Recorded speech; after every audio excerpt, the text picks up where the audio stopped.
గారు వెళ్ళి రైస్ దాని మీద ఆయన అడావిడి చేయడం, ఆయన మొత్తం అంతా ఆ చిట్టా లాగడం, ఇప్పుడు ఈ భాగవతం. అసలు బొలిశెట్టి సత్య ఏం వీడియో, ఆ వీడియో ఏంటి, ఆయన ఎందుకు దీన్ని బయట పెట్టాల్సి వచ్చింది, ఆ ఎవిడెన్స్ ఏంటి, ఒకసారి సత్య గారి వాయిస్ విందాం. పెట్టుకుని తిరుపతిలో తీసిన విషయాలు. నేను మొన్న ఒక ప్రెస్ మీట్లో ద్వారంపూడి చంద్రశేఖర్ రెడ్డి వారసుడిని ఎత్తుకొని ఒక ఆడబిడ్డ తిరుగుతుంది న్యాయం గురించి అని చెప్పేసి ఆ విషయాలు కొన్ని మీడియా ముఖంగా ప్రజలకు తెలియజేద్దాం అనుకున్నాను. ఎందుకంటే ఈయన ఎంత నీచుడో ప్రజలకు తెలియాలి, ఈ నియోజకవర్గ ప్రజలకు తెలియాలి. గతం 8వ తారీఖున ఒక దళిత మహిళపై ఈ వైసీపీ గుండాలు చేస్తున్న దౌర్జన్యం, ఆ తర్వాత బడే కొండబాబు అన్న అతన్ని కత్తితో దారుణంగా పొడి చేస్తే అక్కడ ఎస్ఐ నబీ గారు అది 324కే వస్తుంది, 307 కాదని చెప్పడం, ఇటువంటి అన్ని చూస్తున్నాం. దళితుల మీద ఒక రకమైన అత్యాచారం జరుగుతుంది. ఈ క్రమంలోనే ఒక విషయం నేను బయలుపెట్టాలనుకున్నాను, కాకినాడ ప్రజలకే కాకుండా ఈ రాష్ట్ర ప్రజలకు కూడా. ద్వారంపూడి చంద్రశేఖర్ రెడ్డి అన్న అతను ఒక దళిత మహిళతో అక్రమ సంబంధంలో ఉన్నారు.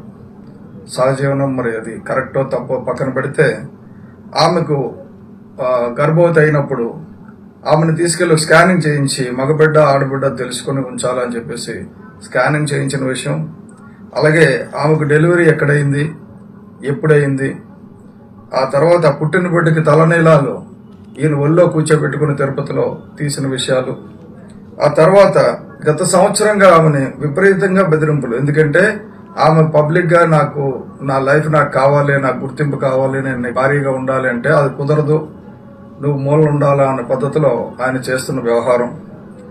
ఇంటి బయట 28 కెమెరాలు పెట్టి ఆమెను ఇంట్లోంచి బయటకు రానివ్వకుండా గృహ నిర్బంధం చేయడం, అలాగే కారులోని డివైసులు పెట్టి ఆవిడ ఎక్కడికి వెళ్తుందో ట్రాక్ చేయడం, ఆవిడ ఎట్టి పరిస్థితుల్లో ఎవరికి ఈ విషయాన్ని చెప్పకుండా ఉండేటట్టు చేయడానికి ఆయన చేస్తున్న ప్రయత్నాలు తెలుసు.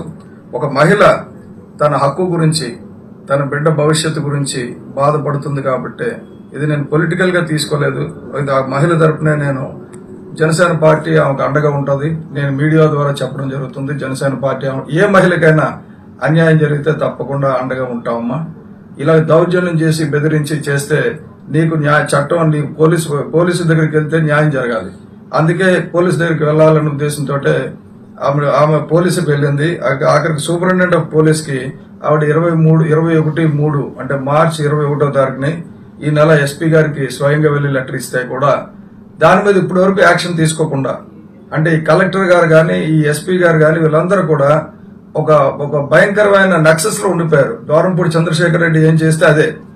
ఇప్పుడు ఆ దళిత మహిళ, నేను చెప్పిన జ్యోతి అన్న మహిళ మీద కూడా ఏం చేస్తున్నారంటే ఒక కేసు బనాయించి, నాకు ఇందాక ఆ ఎస్ఐ గారు చెప్తున్నారు వాళ్ళ మీద కూడా కొన్ని కేసులు ఉన్నాయట. అంటే ఓటు వేయకపోతే పేగులు తీసేసిన వాడికి వాళ్ళ మీద కొన్ని కేసులు ఉన్నాయని ఇప్పుడు కొత్త కేసులు సృష్టించి వకీల్ సాబ్ సినిమాలలో చేస్తున్నారు. నేను మా పత్రికా ముఖంగా నేను తెలియజేసేది ఏంటంటే, తప్పనిసరిగా ఈ దళిత మహిళకి ద్వారంపూడి చంద్రశేఖర్ రెడ్డి తాలూకా బిడ్డని క్యారీ చేస్తున్న, అంటే పెంచి పోషిస్తున్న మహిళకి న్యాయం జరిగేటట్టు చూస్తాం. తప్పకుండా దళిత సంఘాలు దీనికి బాధ్యత తీసుకోవాలి, అండగా నిలవాలి. పవన్ కళ్యాణ్ గారు, జనసేన పార్టీ తప్పకుండా అండగా ఉంటుంది.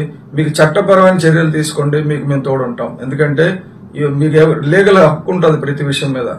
ఈ విషయం మీద మరిన్ని వివరాలు నేను త్వరలో ఇస్తాను. అలాగే చేస్తున్న మైనింగ్స్ ఎక్కడెక్కడ ఉన్నాయి, విదేశాల్లో, ఆఫ్రికాలో ఎక్కడ మైన్స్ ఉన్నాయి, ఎక్కడ వేర్ హౌసులు కట్టారు, ఎవరి పేరుని కట్టారు, ఎవరిని కాపాడుతున్నాడు ఈయన, అవన్నీ కూడా. అలాగే ఇతను బ్రదర్ వచ్చి అక్కడ చెరువులోని, అంటే మన నదుల్లోని శాండ్ బ్లాస్టింగ్ చేసి వదిలేసిన వ్యర్థాల వల్ల అక్కడ చేపలు చచ్చిపోయి మత్స్యకారుల బతులు అస్తవ్యస్తం అయిపోయినాయి. ఇవన్నిటి విషయాల మీద కూలంకషంగా ఎంక్వైరీ చేయించి ఈయన మేము డెఫినెట్ గా ప్రభుత్వం మారుతుంది, ఈయనకి తగిన బుద్ధి చెప్పి గుణపాఠం చెప్పి అందరికీ న్యాయం జరిగేలా